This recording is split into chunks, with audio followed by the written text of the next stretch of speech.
Boa noite, meus irmãos. Que Deus abençoe a todos na graça, no poder do nosso Senhor Jesus. Abençoe os meus irmãos, abençoe minhas irmãs, abençoe os jovens, adolescentes e crianças. Queria informar que hoje vai ser um dia diferente, uma mensagem diferente. E nós gostaríamos de avisar os irmãos que só estamos dando esse início e daqui a pouquinho entrará então a mensagem da Igreja Batista Central de Belo Horizonte. Existe aqui no estado do Paraná a coordenação do DNA pela Igreja Batista do Cajuru, Pastor Valdo. O que é o DNA? O DNA é um sistema de célula da Igreja Batista Central de Belo Horizonte. E um dos seus pastores vão trazer uma mensagem para as igrejas batistas do Paraná, chamada Visão Celular.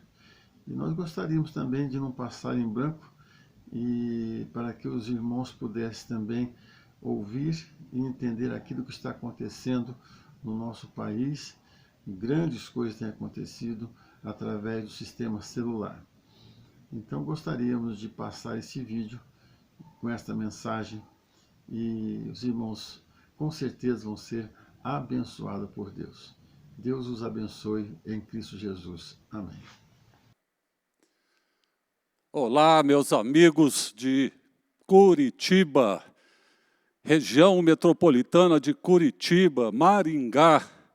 Meu nome é Wagner Carvalho, sou pastor aqui na Igreja Batista Central em Belo Horizonte. E estamos aí nessa data com 25 igrejas aí da sua região aí do Paraná para transmitir simultaneamente uma manhã da visão para vocês. Nesta manhã da visão, nós estaremos transmitindo a você experiências que a nossa igreja, a Central, está tendo aí durante esses momentos de pandemia. Para vocês terem uma ideia, nós estamos aproveitando esse momento. Nossas células online, a nossa igreja online, está ganhando muitas vidas para Jesus.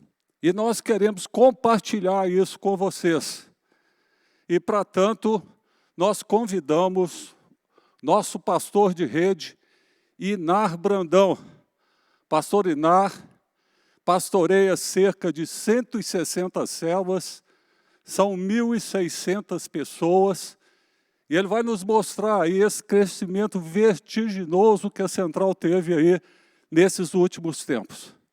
Por isso eu peço a sua atenção, prepare seu coração, que você vai receber agora uma ministração especial aí, para que vocês também continuem a ganhar muitas vidas para Jesus. Deus abençoe.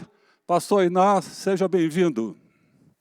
Olá, igrejas do DNA, que alegria poder aqui hoje, ainda que através desse vídeo chegar até você, e a gente poder compartilhar um pouquinho daquilo que Deus tem feito na Central. Você sabe, mas não custa te lembrar, que o DNA é uma rede de igrejas, são milhares de igrejas, são dezenas de milhares de pastores, e nós temos um só propósito, atuarmos juntos para a maior colheita da história. Somos sim muitas igrejas, mas na verdade uma só igreja, a Igreja de Jesus. Isso nos empolga, nos motiva, a nossa unidade tem rendido muitos frutos para o reino, muitas vidas convertidas, muitos discípulos sendo feitos e o reino de Deus avançando. É bom demais eu estar aqui e eu estou mesmo muito feliz, ainda que estejamos vivendo tempos tão difíceis. A verdade é que ninguém esperava por isso.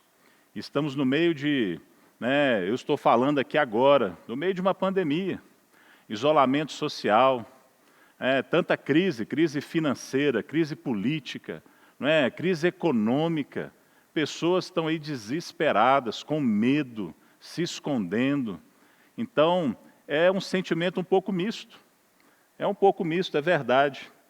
Agora, eu fico imaginando, pessoas estão aí, às vezes até com medo de sair de casa.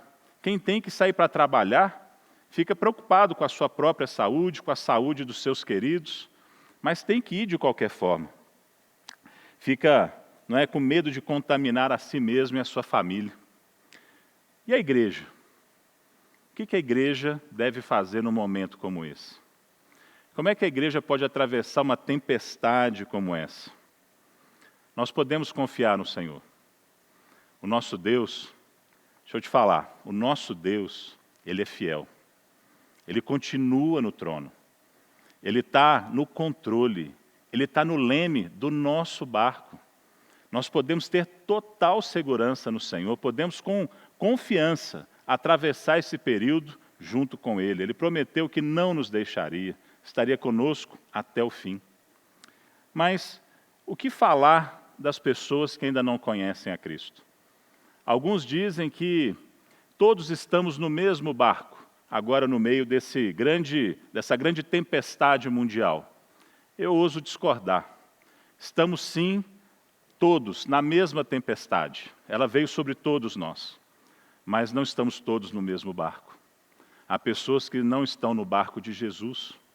Nós vamos ficar olhando elas se afogarem, perderem as suas vidas.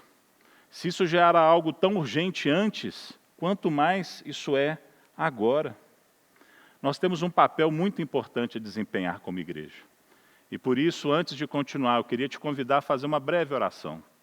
Você aí aonde está, curve a sua cabeça e vamos orar a Deus juntos, para que Ele traga para nós, para mim também, para todos nós, um convencimento de qual é o papel da igreja, qual é o propósito que Deus tem através das nossas vidas. Vamos orar? Senhor Deus e Pai amado, nós queremos te agradecer sim, Deus, pela segurança que temos em Cristo, da nossa salvação, de que o Senhor nos ama, de que o Senhor cuida de nós. O Senhor é um Deus bom, um bom Pai. Oh Deus, mas nós não podemos virar as costas, fechar os olhos e fingir que não tem nada acontecendo. Tem milhares de pessoas, milhões de pessoas sofrendo, em grande necessidade. Deus, e nós queremos ser a sua resposta para cada uma delas.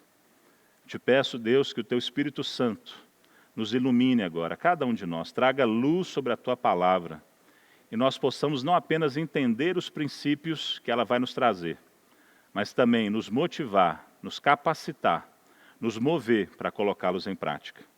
Eu te peço isso, Deus, em nome de Jesus. Amém e amém.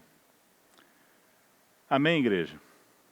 Eu queria te contar um pouquinho, sobre uma história, antes de ler o texto. Queria só contextualizar para você, sobre uma das passagens mais dramáticas de toda a Bíblia. Numa certa ocasião, a Síria, que era um grande império que estava crescendo por toda aquela região, enviou o seu exército para guerrear, para atacar a cidade de Samaria. E o que os sírios fizeram? Eles cercaram aquela cidade, de maneira que ninguém pudesse entrar nem sair. E não apenas as pessoas, mas os produtos, alimentos, água, o que quer que fosse. Esse cerco durou tanto tempo, e ele causou tamanha fome, que a Bíblia diz que uma cabeça de jumento chegou a valer 80 peças de prata, e uma caneca de esterco de pomba, 5 peças de prata. 2 mulheres, essa é uma parte dessa história muito conhecida, 2 mulheres foram ao cúmulo de combinarem comer o filho uma da outra. Um num dia e o outro filho no dia seguinte. O que aconteceu? Comeram o primeiro, mas na hora de comer o segundo, a mãe dele o escondeu. Um desespero total. Você pode, assim, não sei se você consegue fazer esse exercício de imaginação. Você tentar pintar um quadro como esse, de tanto desespero, que uma mãe é capaz de matar o filho para matar a sua fome. É uma loucura. No meio dessa história terrível, o ângulo muda totalmente, passa a focar num grupo muito improvável de pessoas. O grupo menos provável. E eu queria te convidar então a abrir a sua Bíblia. Abrir a sua Bíblia aí, no 2º livro de Reis, no capítulo 7. Nós vamos ler dos versos 3 ao 9. 2º livro de Reis, capítulo 7, de 3 a 9. E é assim que a Bíblia nos conta, nos relata essa história. Havia 4 leprosos junto à porta da cidade. Eles disseram uns aos outros: por que ficar ali esperando a morte? Se resolvermos entrar na cidade, morreremos de fome. Mas se ficarmos aqui do lado de fora, também morreremos. Vamos, pois, vamos ao acampamento dos arameus para nos render. Se eles nos pouparem, viveremos. Se nos matarem, morreremos. Ao anoitecer, os leprosos foram ao acampamento dos arameus. Quando chegaram às imediações do acampamento, viram que não havia ninguém ali, pois o Senhor tinha feito os arameus ouvir um ruído de grande exército, com cavalos e carros de guerra, de modo que eles disseram uns aos outros: ouçam, o rei de Israel contratou os reis dos hititas e dos egípcios para nos atacarem. Então, para salvar a sua vida, aquele exército inimigo fugiu ao anoitecer. Abandonaram tendas, cavalos, jumentos e deixaram o acampamento do jeito que estava.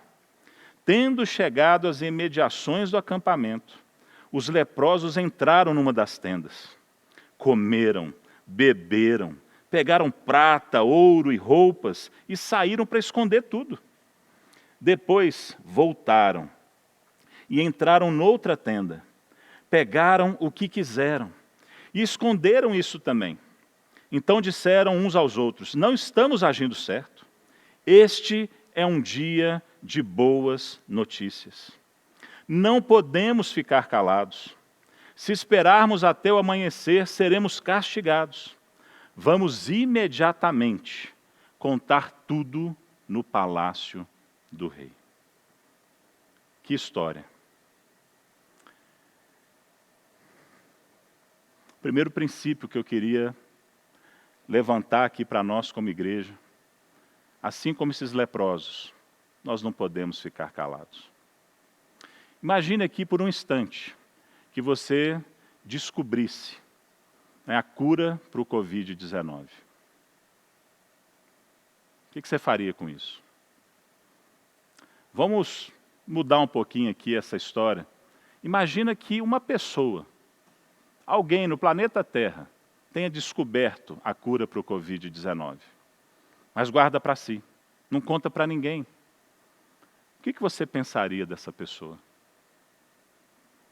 Você realmente teria apreço por ela?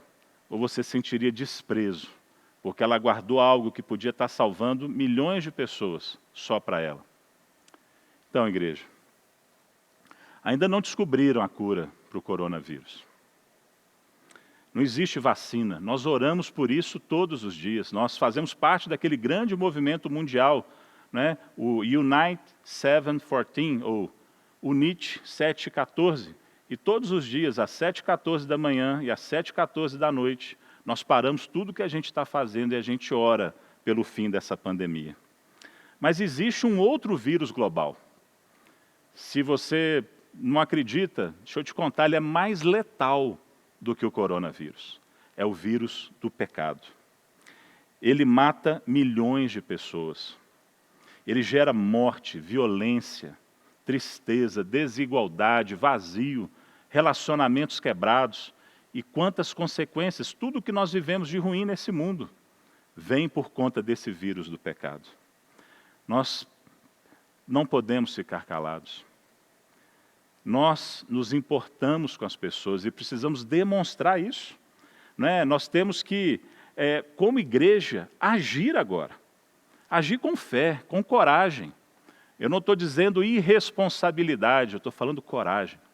Com toda a segurança que a gente pode ter, nós temos que usar os recursos à nossa disposição para avançar. Nós não podemos ficar calados, temos que aproveitar cada oportunidade. Porque, apesar de ser algo terrível, a gente não está feliz com isso, a gente quer que isso acabe. A verdade é que esse grande abalo que Deus está fazendo no mundo está gerando uma oportunidade nova. Corações estão se quebrantando, pessoas estão ficando abertas para uma mensagem de esperança. Claro, elas estão morrendo de fome. Se alguém chegar para elas dando um prato de comida, elas vão dizer: muito obrigado, eu quero. Com Jesus é a mesma coisa. Ao longo da história já ocorreram outras pandemias, mas nunca antes tivemos uma pandemia onde a gente tem a oportunidade de usar um veículo de comunicação como a internet. Nunca, isso nunca aconteceu.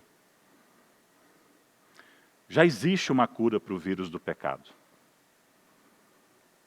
E você sabe muito bem qual é essa cura. É Jesus Cristo. Jesus pagou o preço do meu pecado, do seu pecado. Jesus morreu na cruz, para que toda aquela dívida, tudo o que nós fizemos, toda a nossa escritura, tudo aquilo que estava anotado contra nós, cada pecado cometido, Jesus morreu na cruz, verteu seu sangue, não só para nos perdoar desses pecados, mas para nos dar uma nova vida, uma vida cheia de significado, de propósito, uma vida que tem um caminho certo. Nós sabemos, não por arrogância, não é pelos nossos méritos, o Senhor já conquistou o céu para nós. Isso é um tesouro muito grande. Sabe, na Central, nós estamos nos esforçando muito para fazer tudo o que sustenta uma igreja em células. E nós chamamos esse conjunto de atividades, de princípios, os 4 pilares de uma igreja em células. Nós continuamos trabalhando como igreja, usando o que está à nossa disposição agora, a tecnologia, a internet. E sabe, um desses pilares é oração, presença de Deus. Como é que a gente continua fazendo isso? Através de lives de oração. Nós temos, eu e o pastor Paulo, já há mais de 70 dias, acho que já há quase 3 meses, fazendo lives diárias, orando, compartilhando um texto bíblico maravilhoso. Nós temos campanha de leitura bíblica, estamos terminando uma e vamos começar outra. Os nossos cultos continuam online, cheios da presença de Deus, trazendo esperança, alegria para as pessoas, ainda que elas estejam fora do prédio. Nossa escola bíblica é outro pilar. Nossas aulas continuam online. E nós tivemos, inclusive, um aumento enorme de presença, de adesão, de interesse. E hoje nós temos muito mais alunos do que tínhamos antes. Não que a gente ache que isso seja ideal, mas é assim que nós estamos conseguindo chegar nas pessoas. Supervisão é outro fator muito importante. E antes disso, eu vou falar da multiplicação. As nossas células continuaram se reunindo também no ambiente online. E acredite você ou não, depois de um ano, contando julho de 2019 até junho desse ano, 2020, a Central conseguiu crescer 35% no seu número de pessoas reunindo semanalmente conosco nas nossas células. Como que isso aconteceu? Graça. Certamente é graça pura, é Deus. Mas nós também estamos nos movimentando. Nós não estamos parados, nós continuamos praticando esses 4 pilares. Não podemos deixar de pregar o Evangelho, de cumprir a missão. Nossas células estão lotadas. Foram mais de 3.700 pessoas que se achegaram à Central nesse último ano. É uma maravilha, é um milagre. E até a supervisão, o 4º pilar. Falei aqui de oração em presença de Deus, falei da escola bíblica, falei da multiplicação e mesmo a supervisão. Os nossos grupos de discipulado também continuaram online. Até com um aumento do interesse, participação, houve um fortalecimento desses grupos de discipulado, porque agora os supervisores estavam ali ajudando os líderes nos seus dramas pessoais e também a como lidar, como ajudar tantas pessoas, milhares de pessoas que chegaram. E os GDs, então, se tornaram ainda mais poderosos. Isso sem falar de tudo mais o que uma igreja faz. Missões continuam, nossos trabalhos em Angola, na Europa, no sertão nordestino, por outras cidades de Minas, aqui em Belo Horizonte, nós não paramos nada. A ação social, nós distribuímos, são mais de 32 toneladas de alimentos, milhares e milhares de reais para famílias em situação calamitosa. Nós estamos distribuindo, como a gente lê lá no livro de Atos, que eles repartiam os bens uns com os outros para que ninguém tivesse falta de nada. É o que nós estamos fazendo agora. Mas isso não faz com que tudo esteja certo. Nós estamos fazendo o que a gente pode, mas o planeta continua em crise. O planeta continua em crise. Pessoas no mundo inteiro estão sem poder sair de casa, sem recursos para se sustentar, às vezes até sem alimento, com medo. Se você está percebendo aqui, qualquer semelhança com o cerco de Samaria não é mera coincidência. Nós estamos vivendo uma situação como se tivesse todo mundo preso dentro de casa, não é a mesma coisa? Lá no cerco de Samaria, ninguém podia sair. Aqui está acontecendo a mesma coisa. As pessoas estão clamando por algo que seja verdadeiro. Sabe, ninguém aguenta mais fake news. Nós estamos querendo algo, uma mensagem que nos traga segurança, paz. Segurança ao invés de incerteza, algo que seja carregado de esperança e não fonte de ansiedade. E você já sabe a resposta. O Evangelho de Jesus. É o Evangelho de Jesus. É o Evangelho de Jesus, é a boa notícia que está todo mundo esperando. Nós precisamos nos conectar às pessoas de alguma forma, do jeito que a gente puder. O apóstolo Paulo fala isso. Eu faço tudo para de todos os meios alcançar o maior número possível. Então não é que a gente goste do online, mas se é isso que eu tenho agora, eu vou fazer. Igreja, eu queria te animar, a igreja do DNA, se anime, se é isso que está na sua mão, faça. Faça do jeito que você puder. Não tem que ter toda a estrutura, toda a tecnologia, isso ajuda, facilita, mas dá para fazer de muitos jeitos. O que nós não podemos fazer é ficar calados.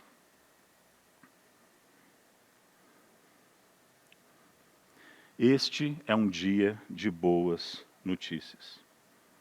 Uma igreja conectada com o coração de Deus, sensível à necessidade das pessoas, é capaz de inundar lares e corações com a cura que a cruz de Cristo providencia. Eu queria te contar um pouquinho do que a gente fez aqui na Central. Algo diferente, meio maluco, ousado, não sei qual termo você quer usar. Nós chamamos aqui de campanha de vacinação contra o vírus global. Campanha de vacinação contra o pecado. E de maneira muito criativa, não religiosa, nós estamos buscando alcançar pessoas que, de outra maneira, seria mais difícil. Olha só o que a gente fez. Nós decidimos ousar mesmo. Em maio, a Central realizou a maior campanha de vacinação contra o vírus do pecado. Nós desafiamos todos e cada um dos nossos membros a se tornarem um agente de cura. Sabe como? Em primeiro lugar, nós reorganizamos todas as nossas células em microcélulas. Por que a gente fez isso? Nós temos cerca de 1.600 células. Porque a gente queria um ambiente um pouco menor, talvez ali com 3, 4 pessoas, para que um novo convidado, alguém que chegasse no nosso meio, se sentisse mais à vontade, tivesse mais tempo para falar, e para ao invés de ter 1.600, a gente pudesse ter muito mais, muito mais. Nós reorganizamos assim, então, no maior número possível de microcélulas. Houve células que se organizaram em 2, outras em 5, quantas puderem. Mais é melhor. Assim, a gente multiplicou as oportunidades para os convidados se conectarem em vários grupos diferentes. Havia 2 critérios principais para a formação dessas microcélulas. Um facilitador maduro para conduzir a reunião. Não dá para ser qualquer pessoa, tem que ter um mínimo ali de habilidade, de conhecimento, de maturidade, mas não precisava nem ser um líder de célula. Claro que os líderes se envolveram, mas eles desafiaram as pessoas da célula mesmo. E aquele que estava ali um pouco mais preparado foi desafiado a conduzir uma unidade especial. E que cada microcélula tivesse ao menos aí 4 pessoas fixas, para também não ser tão pouquinho. O que a gente continuou então? Quais foram os materiais? Que tipo de recurso nós fornecemos para os líderes? Primeiro, e também para as pessoas de fora. Nós preparamos uma lição, uma semana antes do início da campanha, para que o líder pudesse entender essa campanha e ensinar isso, compartilhar isso com toda a sua célula. Compartilhando então visão, dizendo o porquê que a gente estava fazendo aquilo. E você sabe, o motivo, ele é um só, mas ele se divide em algumas coisas. É amar a Deus sim, mas é amar as pessoas, é compaixão. Nós fizemos isso então, uma semana antes, cada líder estava ali compartilhando com a sua célula e já se organizando nas microcélulas. fizemos um site para ajudar o líder e os facilitadores das microcélulas a saber o que fazer em cada uma das reuniões. Criamos um site também separado para os visitantes, para aqueles que a gente queria convidar. E ali é muito lindo, né? Nós vamos estar divulgando isso aí, você tem isso disponível com certeza, nós vamos encontrar uma maneira de chegar isso em você. Criamos um site, onde alguém que ainda não conhece a Cristo, né, ele pudesse ali de uma maneira muito intuitiva, agradável, convidativa, né, numa linguagem totalmente não religiosa, conhecer o Evangelho de Jesus. Muito legal. Agora, depois que isso estava feito, é mão na massa. Não é só preparar. Preparamos bem, vamos atacar. E o que a gente fez então? Orou, orou, orou, e convidou, e convidou, e convidou. E depois a gente orou de novo, e orou de novo, e orou de novo. E sabe o que aconteceu? Deus respondeu. Deus respondeu. Nós temos cerca de 1.600 células, como eu falei. 1.600 células.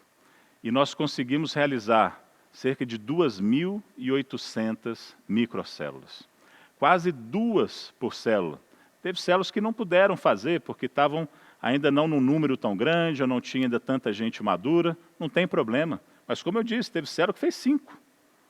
E nós, dessa maneira, nós conseguimos alcançar um número inimaginável de pessoas.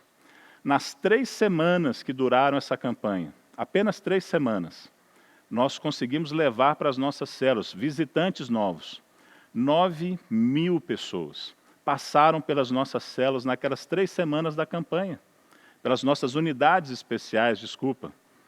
Você pode imaginar o tamanho do milagre?